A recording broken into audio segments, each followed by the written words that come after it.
can you show us arm, leg, and also prone leg and all and flipping and all of it? Yep. Okay.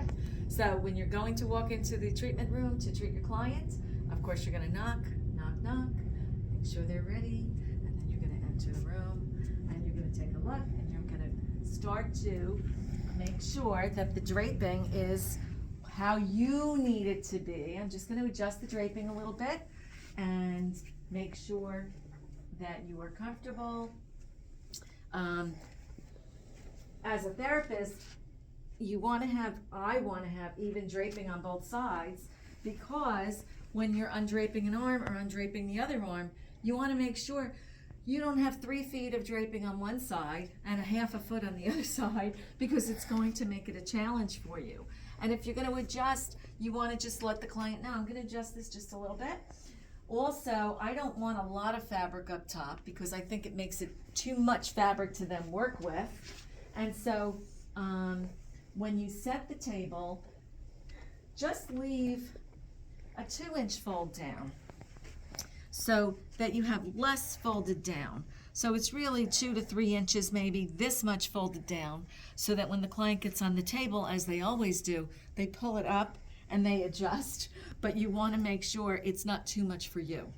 But I'm going to leave this. This is more fabric than I like. I would rather just about that much, right? But you have it to work with now, so you're going to go with that. And then you want to make sure the client's straight on the table. It's good to, again, keep your hands connected to the client. I'm assessing. At the same time, I'm making sure that the client is centered on the table. That's going to make my draping easier as well. And then you're just connecting with the client. And then you want to make sure that you have your bolster handy and ready. And you keep your hand on the client, and you're going to say, just lift your knees just a smidge so I can put this bolster under your knees. If it's tight, you just use 2 hands and get that bolster under you. And if you have to, because these sheets are a little tight, go to the other side and pull it through. You want it to be even, and you want it to be under the knees in that popliteal space. Does that feel right to you? Mm-hmm. Good. And then make sure it's comfortable for the client and they can relax. Good. And make sure that their shoulders are covered. You can get their hair out of the way, right? Normally I'd be seated, and I'm going to just connect a little bit. And then you'll begin your face, if you're going to incorporate the face in with your massage. When you're finished with the face, you want to push yourself away. Be mindful of your body mechanics and your stance. And you're going to go into your archer stance to undrape this arm, right? I want to get the sheet out of the way because I want to get the blanket out of the way. Because if I can save the blanket, then I can use it again. So you keep the blanket on the body, and you can pin that acromion process with one hand as you take the sheet down, and literally just, you've got that steady peel, you're peeling it away. Now you can just pick that arm up a little bit, and you're pulling that through, and you've got a nice tight snug drape, and the hand is on. I've kept connected to the hand, and then I can get my cream and begin my effleurage. And then when I'm finished with that drape, with that arm, after I do my 3 effleurages, petrassages, stripping and all of it, in order for me to redrape the arm, again, it's a peel. I want to take that corner of the sheet, I'm going to bring it up as close to the hand as I can. I'm going to pick that elbow up just a little bit, and I'm going to exchange the hand for the drape. I can do my little compression here. Be mindful where you grab the blanket from. You're not going to go over here. Just go by the knee. It's very easy. And you can tuck that back in, and then you can take yourself around to the other side, and you keep the hand on the shoulder. Again. Can you show us the tuck one? Yep. So on this side, what I'll do is, again, we want to take the blanket, get it out of your way. but you want to keep it on the body to keep the body warm. I often see students that'll do this big diagonal drape. Can I just demonstrate that? And they'll pull it all the way over. And we don't want that because sheets are thin, they feel chilly. Now the client feels exposed. Even though they're not exposed, they can feel that sense of chill when you want to keep the blanket on the body. And if you keep it right here, you see where I am? I'm right along that line of the body. I'm nowhere near where I'm going to be touching the client's body, torso, and I could just drop that. Just drop it and let it go. And you've got keeping the body warm, keeping the blanket on it, and now you're going to undrape.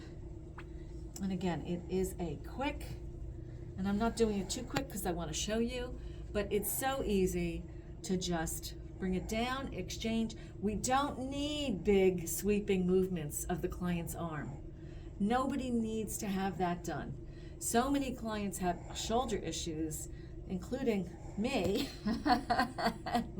and other people I know, that the last thing they want is that big sweeping exchange and all that air that's going to cause the client to feel potentially exposed. So we don't need that. So, and then again, to redrape that arm, again, it's not a big movement.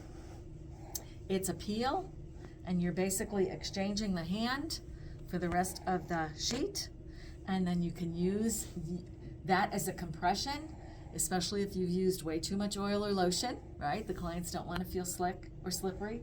And to redrape, just go down by the knee. You don't ever want to be near the torso. And just grab it and flip it back, and then you're moving on again to the leg.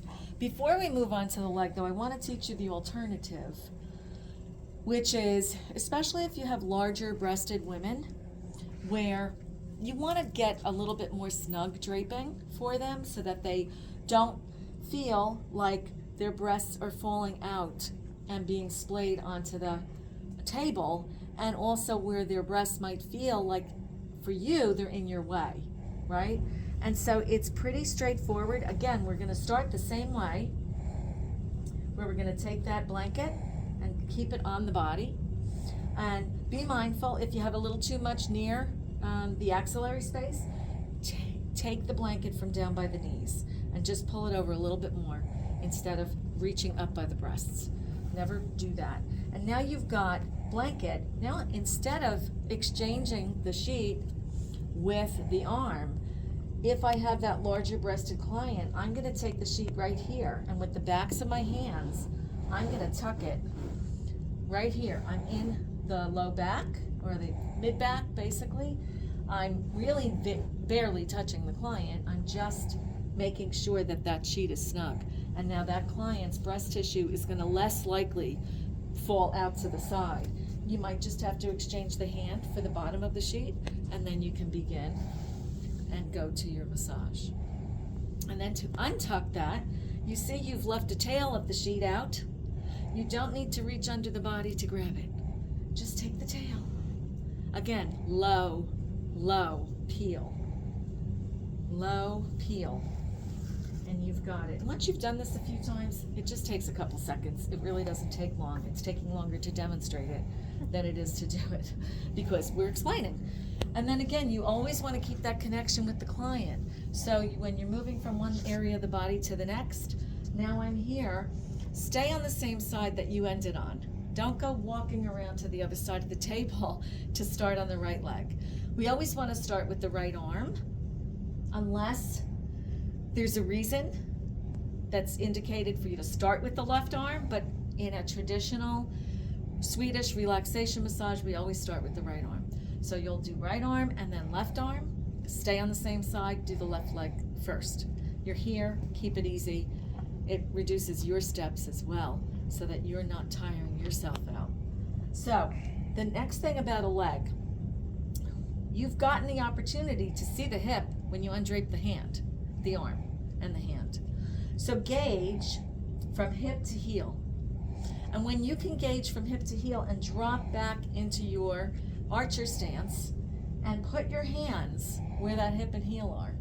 And I'm just eyeballing it right now. It takes less time to do it than it does to explain it, but I'm eyeballing, and then I'm just gonna lean down and take that blanket. I'm gonna get it out of my way. The same way I did for the upper body, I wanna get the blanket out of the way, but keep it on the other leg, and get it out of the way as much as possible for the leg that I'm going to work on. If we need to gauge, I can push down here. I'm nowhere near anywhere you shouldn't be. So I can just push in here, making sure that client feels secure. And then I'm gonna do the same thing with the sheet. And if the tail of the upper part comes closer to you, just get that out of the way a little bit right here. I'm gonna take the sheet and do the same thing. And I wanna go halfway on drape. I'm gonna tuck same leg, right? It's less likely to roll back on me if we fold it so it's away from us. And now, if I need to, and I can, do a tuck with the back of your hand just above the hip. Now with this, I know I want more of that quadriceps group because it's the largest muscle group in the body. But in order for me to get it, I'm gonna peel under. And I'm nowhere near where I shouldn't be. With that little bit of a peel, I've now been able to get access to the tensor fasciae latae, right? And the attachment sites for the quadricep. And I've got a lot of quadriceps to work with here. Then I can step back and start my effleurage and do my work from here. You'll see you have it unfolded. It's not a big bunch. When it's unfolded, remember all the gyrations of you doing your work, doing your patrissage, right? It makes movement, and more movement that we have, the more that shushed away draping is gonna come fighting with you. And so that's why I do the fold. Even here, the wringing of the leg, you're going under, far enough away from anywhere you need to be, and you can still wring that leg and not be anywhere near you shouldn't be, right? We can really get a lot of meat and still be safe with that client. When you're ready to redrape the leg, just a slow, low, tight peel. You're just gonna unpeel it. Make sure you don't pull it off the shoulder. And again, you're grabbing the blanket from as far inferior as you can, so you're not anywhere near where you shouldn't be. And then you're able to walk around and get to the other leg and do it all over again. Make sense? Good. So let's take a look at posterior legs. So before we get the client ready for posterior legs, we're gonna put up the face cradle, and you're gonna let the client know, right? Imagine I've just finished the second anterior leg, and then you say, okay, we're gonna get the table ready for you to turn over now. And make sure the client's not sound asleep, because they likely will be. And then they're gonna acknowledge, and you're gonna take that bolster out. Just drop it underneath you. You don't need to go fussing for a place for it, just let it go. Keep your connection to the client. Make sure their hair is out of the way before you raise the face cradle. I always start with the face cradle level with the table. You can always adjust it once the client becomes prone. Once you get the client to turn over, then you can adjust it. The other thing is, may I take your glasses? Is we're gonna make sure, good. And then we just need a cover for that. Because it's just a plastic. That works. I hate to see you put your face on the plastic. I didn't think about it at first. That's okay. Should be good. Good. So when turning the client over, really, you're not turning the client over. The client is turning over. You're asking the client to turn over.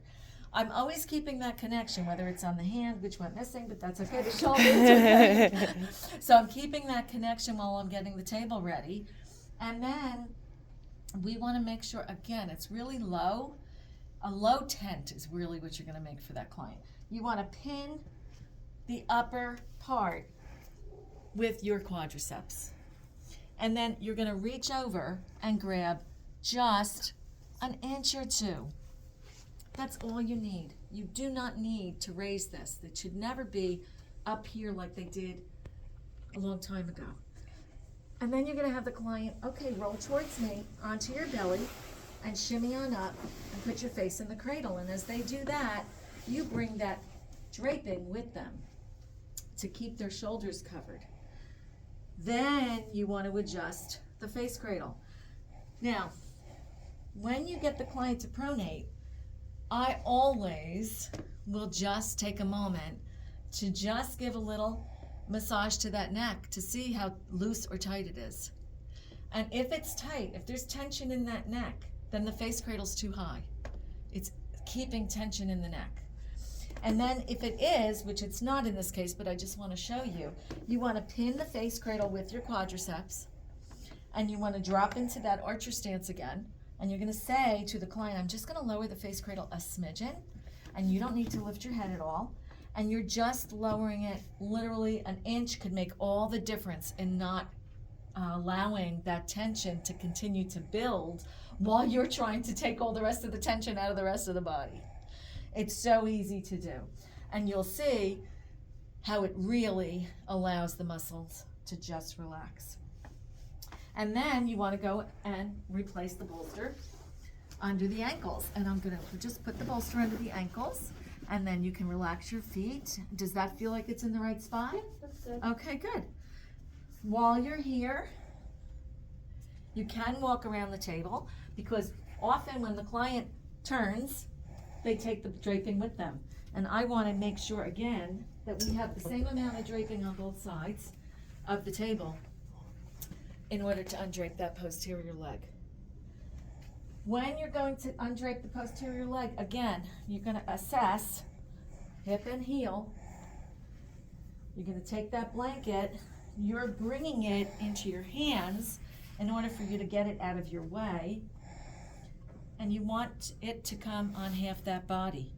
So it's keeping the other side of the body warm. And you can move that tail out of your way, and you're doing the same thing with the sheath. Just be really, really more mindful. So here, unfolding, if you need more fabric, bring it from inferiorly. Tuck above the knee on the same leg. While you're here, if you feel you need to, you can tuck, again, back of your hand here, just above that posterior iliac crest. But if you want to get more hamstrings, we need to peel this away a little bit. Otherwise, we're not getting them. And here, I'm going to go right in the middle of that hamstring group, and I'm going to fold it in. I'm not anywhere near I need to be. I mean, near where I shouldn't be. I'm just getting access. And here is the ischial tuberosity. So I've got access to the leg. If this was a client that was comfortable with naked glutes, then we would undrape that differently, and we can do that a different day. But we have the access we need, and then you just take your step back, and you can see how this fold is not going to unfold itself. You start to do your work. If the hand is in your way, you're in control. Just move the hand out of the way. If they are wearing underwear, just cover them up so they feel that they're not exposed. And now you can do your work, doing what you need to, up to the ischial tuberosity, out to the greater trochanter, and we can show you that massage a different day. But here you are, you have access much more fully than I know how many massages I've had. They only undrape this much. And I'm like, my hammies need you. They need you. But you're not getting it. So, and then to redrape this leg, again, it's low and tight. You reach from inferiorly. You're peeling away. And again, using your touch to keep connected to the client. Path of least resistance tells you to go around the inferior part of the table as opposed to up and around the head, saving your steps, saving you from getting tired as a therapist. and then you would work on the other side. And again, that comes from your core, your archer stance, and you have to know your stances.